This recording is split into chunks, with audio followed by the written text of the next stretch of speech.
Now, all these things are necessary for planning and decision making. It is also necessary for us to be able to have creative imaginations, because it gives us the ability to conceive something that does not already exist.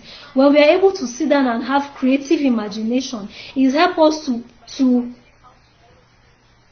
come up with ideas of things that have not even come into existence.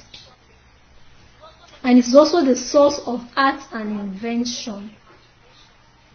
Now, imagination makes reading possible, as what the author, whether a story or an argument, is replayed in the reader's mind. When you're imagining some things, when you're reading a book now, for instance, or even sometimes when you're reading the Bible, you begin, especially the Old Testament or even the New Testament, as you're reading it, you begin to picture the events of the past, how it happened, who was there, the clothes they were wearing, the food they were eating. Most of these movies that we are even watching, most of the storytellers, the story writers, they just sat down and imagine, okay, in this year, this was what they were wearing, this was how the food they were eating, this was how they were behaving, and they now put these things in pictures and bring it to life in order for us to be able to understand how people of the old, how people of past were living. All these things were possible with the mind in line with the brain through the art of imagination. Now, the human imagination is not only a great gift, that is to tell you that it is a gift from God. It is also an aspect of the image of God. His creative imagination is such that he created the universe from nothing.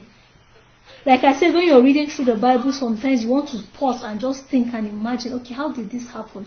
How did this happen? How did this happen? You want to just picture it. Now, imagination is like one of the greatest gifts that God has given to mankind. He has given us the spirit to imagine things in order for us to be creative, in order for us to be co-creators with Him, because there are so many things yet undone, and God has given us these gifts and these spirits in order for us to be able to bring so many things to life. When we're able to use this powerful tool, which is the brain, into use. Just like when God created the universe, when God created the world, the Bible made us to understand that the earth was without form and void, and darkness was all over the face of the deep. And I'm sure Jesus came, God came and was like, if I should make light, this place is actually going to be beautiful. And then after making light, I will now divide the earth and the sky. I will now form man. I will now make plants. I'll create plants, water, I'm sure he imagined these things and he saw that they were actually beautiful. And as he was imagining it, he was bringing it forth from his mouth, and it was just happening. It was just happening. Jesus was putting his spirit of imagination to work. And as he was imagining these things, they were coming to life. He was saying them and they were coming to life. He did not just imagine it and lock it up in his heart and go and sit down. No. As he was having these imaginations, he was saying them forth, and they were coming forth as life. They became real and they came into existence.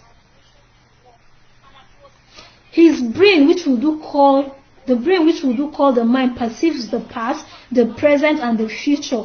And his word, in its concreteness, in its figurative and descriptive language, and in the way it addresses the reader's imagination, shows that God himself imagines. So, dear friends, you can see in these few examples that we are meant to understand that through imagination and power of will, God created the universe and everything therein.